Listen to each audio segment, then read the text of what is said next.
Atmintinė. Informacija darbdaviams ir paslaugų gavėjams dėl įtariamųjų, kaltinamųjų ir nuteistųjų registro duomenų. Pirmas žingsnis. Atkreipkite dėmesį į sprendimą.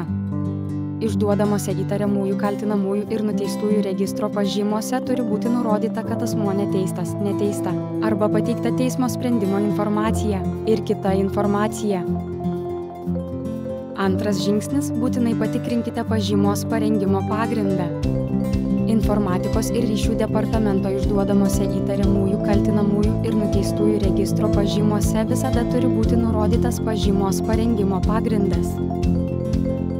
Trečias žingsnis – atkreipkite dėmesį į datą.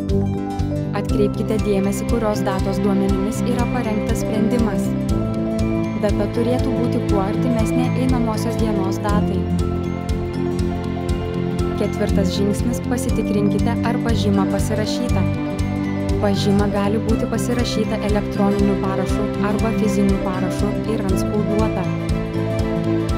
Penktas žingsnis – esant poreikiui susisiekite. Jeigu turite papildomų klausimų ar jums kilo abejonių dėl pažymos, susisiekite telefonu arba elektroniniu paštu.